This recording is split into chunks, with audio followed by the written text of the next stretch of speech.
All right, so I am here with Wendy Rush, who is a instructional coach at Utah Virtual Academy and has also taught at Utah Virtual Academy. Do you want to introduce yourself and kind of talk to our viewers? Sure. Like Bryan said, my name is Wendy Rush. I have been working at Utah Virtual since 2011. When I began, I started as a resource English language arts teacher, and I taught grades 9, 10, 11, and 12. I also taught English foundations for a number of years. I have been an instructional facilitator in special education and worked extensively with special education teachers. And I, at Utah Virtual, am currently the high school instructional coach. Before my work with virtual education, I was in the brick and mortar setting. So I have worked in brick and mortar elementary schools as well as middle schools, providing services to students there. I got my degree in special education mild moderate in 2006. I've worked in a number of group homes as a supervisor, providing direct care and day services to people and individuals with severe behavioral issues. So I've also worked in summer practicums with BYU as a supervisor, a mentor teacher, and a coach as well. So I have been in education for many years, and it is my passion. Awesome. Thank you so much. So I invited Wendy today to talk with us a little bit about Tier 1 instruction in both synchronous and asynchronous environments, as Utah has made the teachers in brick and mortar schools have had to make this shift. And Wendy is an expert in this, as I've worked with her over the last year. And so I'm looking forward to her expertise and knowledge in this area. So would you like to, let's just start with maybe the synchronous, and then we can move to asynchronous. Does that sound good? Absolutely. Perfect. So in synchronous education, when we're talking about providing those services to students in an online classroom format where a teacher is on the webcam and students are participants, there's a chat box and a whiteboard. You can upload slides and that type of thing, whether it's a Zoom or a Blackboard Connect or another one of those platforms. One of the most important things to do actually before you even begin is have some kind of an attendance policy that's quite robust. We know that students logging in on their own, it needs to be enticing for them to come and exciting for them to come, but also there needs to be a little sting if they don't come. And usually that sting happens with attendance being part of the grade. The percentage that I have seen work the very best for students in elementary, middle school, and high school is 30%. Okay. So it's actually a pretty high percentage of attendance points for synchronous instruction. So about 30% of the grade needs to come from pure attendance. Okay. And attendance needs to be defined as coming at a certain time and staying to the end. Gotcha. Because you know that students can log in and log out whenever they want to. So attendance is very well defined and very, very highly weighted. Perfect. And what about attendance in an asynchronous? Since we're kind of on that topic, what would that look like? Is that more just like assignment completion? It depends on the teacher. So if they're working in a platform such as iReady or Alex or Imagine Learning, you would have a number of minutes within the platform that platform would track. And Okay. so a teacher could say, I need to see 20 continuous minutes on iReady and 20 continuous minutes on this or that. And then they could track that, and that would be counted as their engagement portion if they're just using a platform like that. Okay. If they want to do it on assignment completion, that's fine too, and that is actually a nice differentiation for students that work quickly or work more slowly. But they can say, here's the asynchronous video. They can take a video of themselves using Snagit or another video web-based program, and they can do a little mini lesson, and then they can give the assignment, or they can simply just write out what the assignment is and hope that the students have the reading comprehension to understand the assignment. Again, they might want to include a video for those students that have learning disabilities and maybe reading comprehension issues. Okay, perfect. One of the pieces that you are extremely strong with is management in a virtual setting. And in a brick and mortar like lesson, we've got the I do, we do, you do. Teachers generally got an exit ticket, starter, something along those lines. What does that look like in a virtual setting? Well, it depends on if you're synchronous or asynchronous. If you're doing synchronous, what you're going to want to do is before you even begin your lesson, there are systems you have to set up. And so just like a brick and mortar teacher would come in at the beginning of the year and create bulletin boards and create little popsicle stick things and places to put little, cards and slots and cubbies and all of that. We don't do that virtually, or we don't do that brick and mortar. We do that virtually.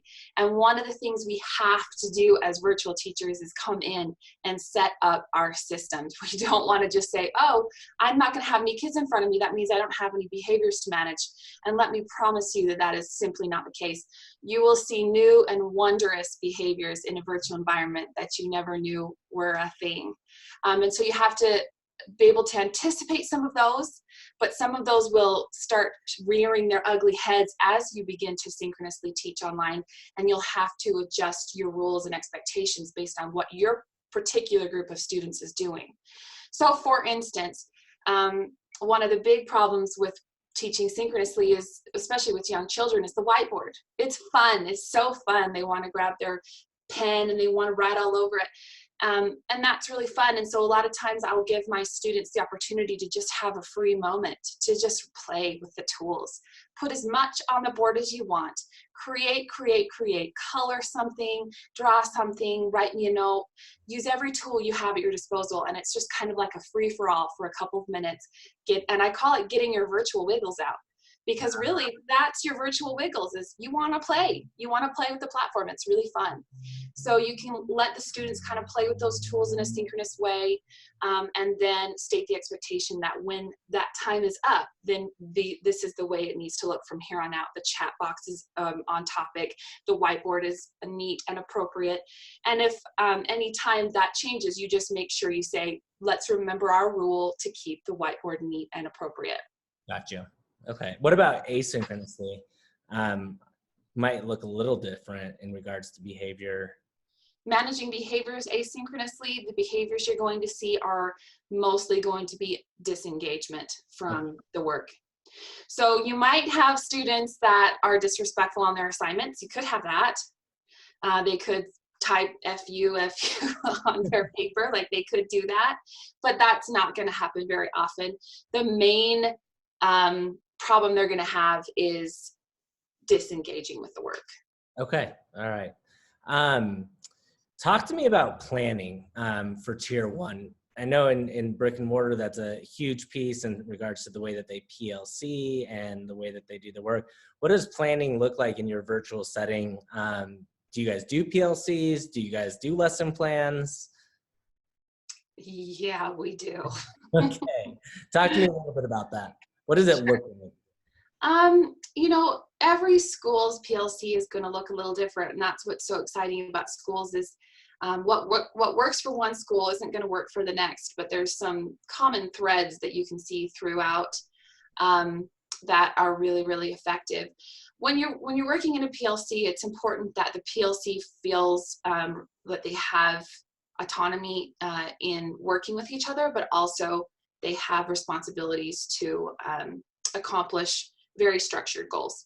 So the way you can give a PLC autonomy is set your own norms, set your own expectations, have your format look the way you want it, but the content needs to be tight. Okay. So we do work with that. Sorry. And are you aligning those, like, are teachers creating daily objectives based on standards? Is that still something that you would recommend that even an asynchronous teacher's doing if they're using like Google Classroom or Canvas? Absolutely.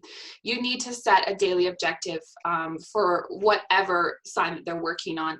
And the objective needs to be specific enough that the student knows precisely what the product will be at the end of the class. And so when you have an objective that simply says something like the student will be able to identify, or the student will be able to determine, what does that look like? What does identify look like? What does determine look like? So instead of saying the student will be able to identify, you would say the student will be able to circle, or the student will be able to write, or the student will be able to highlight. Some kind of observable verb that shows that the student can actually identify or determine. Okay, perfect. And then what about like in regards to exit ticket? Is that just the assignment, or is there a more formal process that you guys use to track student data? There's lots of ways you can track student data in online environments. There's so many platforms. There's USA Test Prep, I know that we use at my school, where the students go in and work asynchronously, and the teacher can go in and pull data and assign work asynchronously. So that is how it would look asynchronously. Synchronously, when you're working with students and you've got a daily objective, the exit ticket needs to be the objective. So whatever your objective for the day is, that is the exit ticket. So if they need to be able to identify something by circling, then that needs to be what they show you at the end of the day, at the end of that daily lesson. So really, when it's synchronous, there's not too much variation from what the expectation would be in a brick and mortar. No, okay. It's exactly the same. The only difference is, how do you engage the student? So all the same great best practices that you use in brick and mortar, you're going to use it in virtual. You've got to be doing modeling. You've got to be doing guided practice. You need to do assessment. You've got to be doing formative assessment. You've got to have objectives. You need to have anticipatory sets. You need to have real world examples. You need to have everything that you would need to do in a brick and mortar. The only thing that's different is, how do I tell that my students are on the other end of that screen? Right. And that is where our Tier 1 behavior management in a virtual setting comes into play. And that is, what does that look like? Well, I can show you. That'd be great. Here, let me pull this up. So this is just something I created for my school, that when you're looking at managing behavior, and I call it Zoom behavior because that's where we started training our teachers, but this could really be synchronous learning of any kind in a virtual setting. So you need to manage behaviors before class, when class begins, throughout the class, at transitions, and after class. And it kind of breaks down like this. Before class, in order to get the kids to come, even to come, you've got to build relationships of trust. That means the kids got to know who you are. They need to know your face. They need to know your voice. They need to know you like them. They need to know you care, and they need to know that you know they're there. The next thing is, you've got to make sure that you plan engaging instruction. The problem with virtual learning is sometimes we're just sitting in our chairs and we're looking at a screen, and our energy just starts to dip down because we're not with the students, and the students a lot of times feed our energy as teachers. And so we have to be really, really careful to not let our energy drop and to not let those lessons get stagnant, stale, and boring. So we need to make sure we plan really engaging instruction, and we need a really, as I said earlier, a really robust attendance policy that's at least 30% of the grade for the class. So that's kind of how we set it up before class. Do you have questions? No, that's great. Okay. Continuing on, when class begins, if you want to get the kids with you and excited to stay, it's really important to have a welcome procedure, something that gets the kids engaged with you and excited about the learning that day, and lets them know that you see them and they're not just a name on the screen, but that you know them. You call them by name. You talk to them on the microphone, something that lets them know you see them as an individual.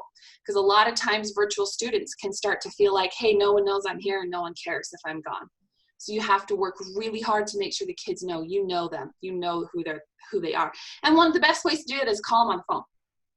Oh. Now, brick and mortar teachers have an exciting leg up here than virtual teachers, in that the brick and mortar teachers that are now moving asynchronously and synchronous to online school because of the pandemic, they already have that relationship with their kids. Right. And so they don't have to do as much work up front to create that relationship. The virtual teachers absolutely need to make sure that they make those phone calls, that they do those Zoom meetings and see the child face to face. They talk to the parents and they form that connection. Awesome. Yeah. Now, another way that you manage behaviors is having some kind of an academic bell ringer. And the reason is you want to get the kids engaged right away. If you don't grab their attention right away, they're just going to start looking at their phone, or they're going to be looking all over the room. There's so much to distract them in their home environment. You got to grab them right away. And then you've got to be going over rules, norms, and expectations. This is the area right here. I could stop right here in this podcast and talk about nothing else but rules, norms, and expectations in a virtual environment, because it is so, so important. A lot of times teachers think, they're virtual teachers, they think, oh, I'm not going to have any behaviors. But you really are. Right. So some of the behaviors that you might see in a virtual environment are scribbling on the whiteboard, or being off topic in the chat, or raising your hand over. They push that raise hand button and it goes ding, ding, ding, ding, and it's the worst, most annoying thing ever. They can send all sorts of crazy emojis. They can, but the main problem we have is response and engagement. That is our biggest problem in a synchronous online environment. So what are some strategies to increase those opportunities to respond for students? Well, what I like to do is every single time I sit down to create a lesson, I have a slide that I would make, and I say, okay, I'm going to get 4 responses on this slide. And every single slide I make, I think, I got to have 4 different ways for kids to respond to me. Now, I know the different things I have at my disposal. I have a highlighter tool. I have a pointer tool. I have a circle tool. I have an underline tool. I have all sorts of tools. And I also have a microphone. I have a chat box. And I have a hand raise. I have a polling tool. Like, I think about all the tools I have in my virtual classroom. And then I choose 4 of those per slide to make sure the students are getting at least 4 responses per minute. Perfect. So really what I'm hearing you saying, if I wrap this into a bundle, the differences between brick and mortar and online aren't that different when it comes to structures. There still has to be the structures for attendance, behavior, engagement, etc. It's just the way that we implement those are based on the tool that we're using, whether that's a Google Classroom or a Blackboard Live or a Canvas or something like that. Yes. Okay. I wanted to show you, because this is going to be maybe the most important part. If you don't remember anything from this, remember this. When you are teaching synchronously in an online environment, you have to have different kinds of rules. You cannot have brick and mortar rules because you cannot see your students. So your rules can't be eyes on teacher, ears are listening. Your rules have to be proof of virtual engagement. So how can you prove to me that your eyes are on the computer? How can you prove to me that your ears are listening in a virtual environment? So I'll just really quickly share this. So when we're looking at rules and norms and procedures, we need to separate them out, okay? So a lot of teachers I see simply have norms. They don't even have any rules. All they have is norms. They have social skills, things like have fun, come prepared, be on time, leave, and those things are great, but they're norms. Like I've seen a lot of rules like be friendly, be respectful, these types of things. Those are nice norms, and you should have those in your classroom, especially in a virtual classroom. But they are not observable proof that students are engaging. So you'd want to have both rules and norms and separate them out. Rules are classroom behaviors that prove they're engaged. They state what you want to see. They're positively stated in student terms, and you only have about 5, otherwise it's just ridiculous and it's too hard for the students to remember. Norms are our collaboration, our social skills, the way we come in, the way we lead, the way we act in class, and how prepared we are to be there. And then we have our expectations, and these are the different types of routines that we have, procedures and routines. And yes, one of the most important things you can do, if we've all read that book, The First Days of School, is set up our routines and procedures. Well, we have to do that in a virtual environment as well. Sorry, go ahead. I was just going to say, I love that. I love that it's, this is going to feel very normal. I mean, yes, there's some differences between the brick and mortar world, but teachers are already used to this. So it's just modifying so that they can see these in an online setting. So that's great. Absolutely. If you're interested, I can show you some of the rules that I have found are the very best rules to use in a virtual environment. That'd be great. Let's take a quick look. So I like to have different kinds of rules. I like to have tools rules, I like to have response rules, and I like to have engagement rules. So the best ones I have found, the best worded, the most positive, the most concise are rules like keep the chat on topic. This is how to use one of our tools appropriately. Use the microphone as directed. This is how I make sure they're appropriate on the mic, and this is how I make sure they're appropriate on the whiteboard. So these are all of our synchronous tools rules. Then we have response rules. I like the rule raise your hand because there's an actual button that shows hand raise in my synchronous platform. Respond together the first time. Now, this is an interesting rule. This is a rule that was born out of actually teaching and messing up and being the worst virtual teacher who ever lived until I got so fed up with it that I couldn't get my kids with me, that I found ways to make sure they were responding. And these were the 2 rules. These are the most important ones. Respond together the first time and follow directions the first time. That's because if they respond together as a group, the first time I ask, I know they're listening and I know they're watching. I know their eyes are on the screen and I know their hands are on their mouse. So I could have a rule that says eyes on screen, hand on mouse, but I can't see it. Right. But I can see respond together the first time. And that also shows you that they're attending, they're present at their computer in that moment. They have to be in order to follow that rule.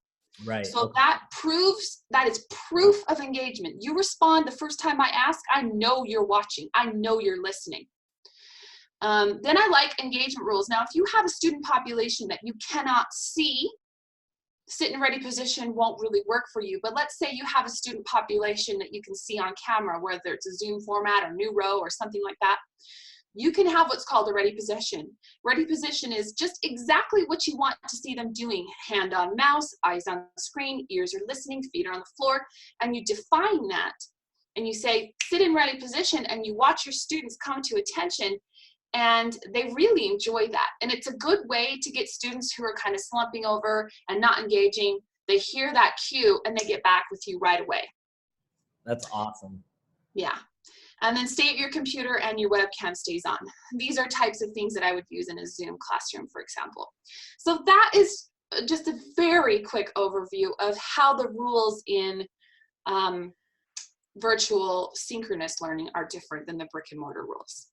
I love that, and it really does help to like alleviate some of that stress that some of our teachers may be having as they transition into this.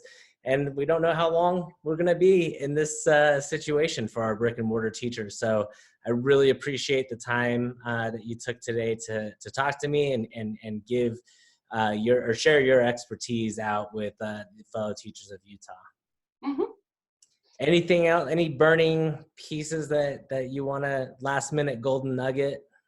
Well, a golden nugget is this. We've just scratched the surface today. If you have more questions or want to communicate, I would absolutely love to talk with you and help you in your situations. And I have a lot of resources and I've been doing this a long time. So let me know if you need help. That's very much appreciated. We'll add your email to our link with our viewers if you're okay with that. Be great. Fantastic.